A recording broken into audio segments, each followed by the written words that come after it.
Sanibonani. Mkhanyakude. Nkazimula amakhosi omdabu. Jesobovu. Phuthu livuthiwe. Fuba masimkhaya sababhemi bafa endlala. Today I want to talk about the importance of marriage.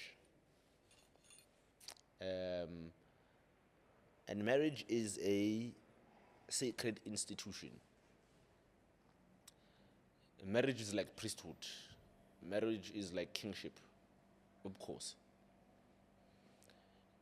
What marriage is, it is the joining of two and making it one. Two making it one. And the reason why our society is the way it is because the principles of marriage have escaped us. Essentially, one nation built its respect. If it had less of this, it would bring into a balance through marriage. But then also, age-old conflicts were fixed with marriage. Because we take what is dear to us as a family or as a nation, and you give us what is your continuity as a nation or as a family. And we join these things and become one. But now this marriage is not just between me and you as the individuals. Umfazi uba omthathayo noma oganayo is not your wife. It is your father's wife. And that wife is acquired using your father's cows. And the home that you buy or you build is not your home, but your father's home.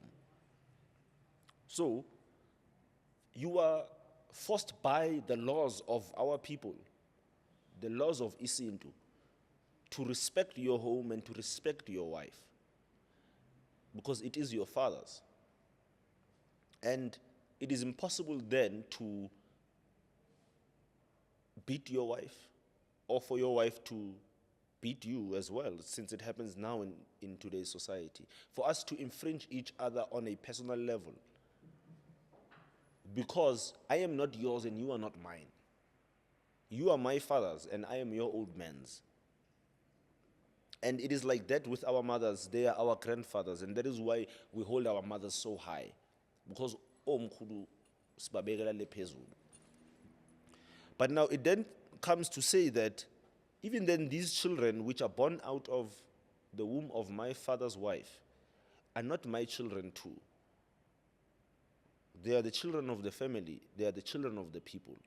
And without them, the people cease to exist. So all of the precepts which continue us as a people rest on how do we build this institution called marriage. We take it now to the priesthood.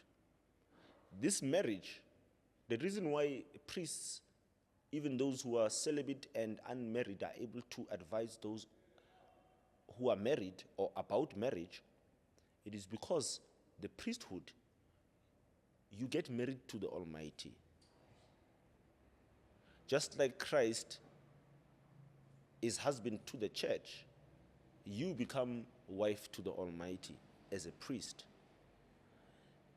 Every single command of the Almighty, you must incubate it and set it into motion, just as the wives which we take and put them into our Father's homes. And once that natural progression of things is cut, we are then cut from the source of all that is supposed to happen. We are cut from the future and we are cut from the past. We are like an astronaut that is untethered from the spaceship while the spaceship has already left Earth.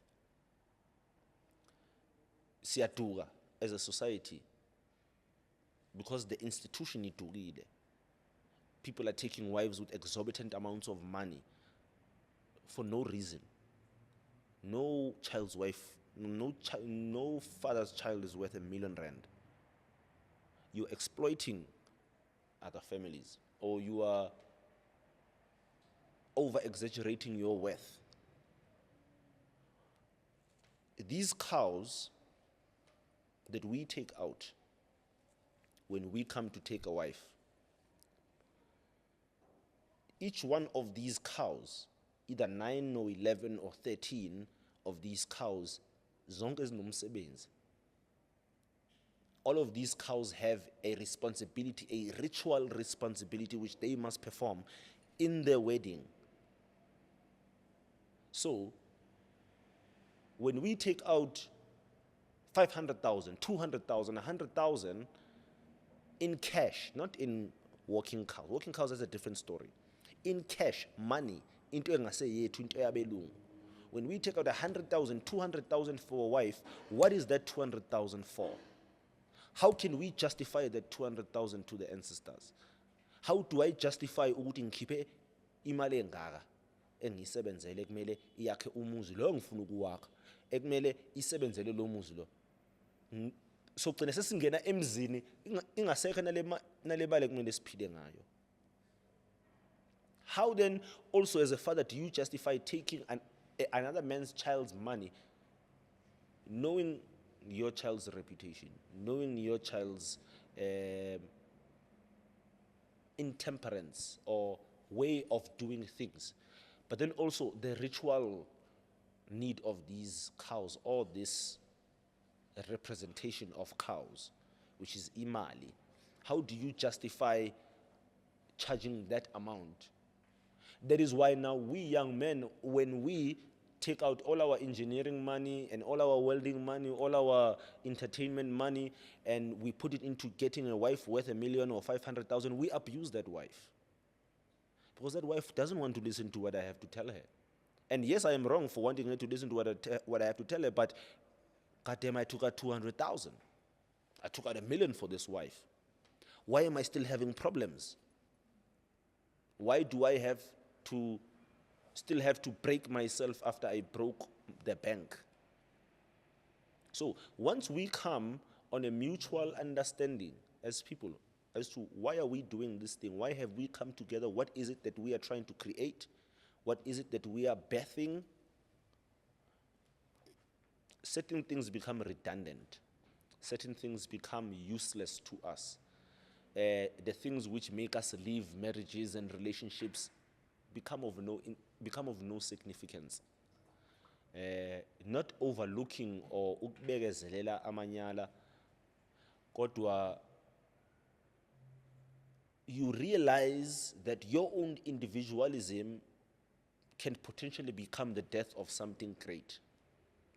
You don't want to hear or be told, but then how are we able to share? How are we going to share opinions if I do not share my opinion with you? Sengiyakutshela-ke manje ukuthi uwenzeni. And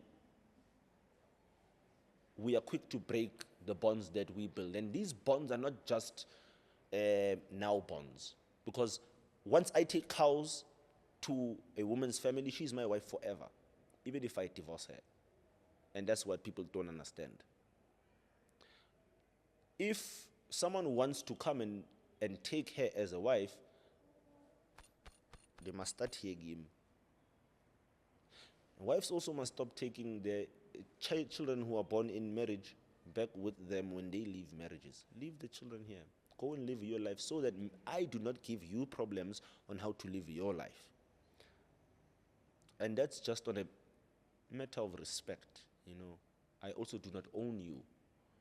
So let us find the reason for connecting. Let us connect with a clear conscience. Let us connect not because of need or not because of survival, but let us connect because we want to build something that's going to last for the next 100 generations. And that is my unpopular opinion.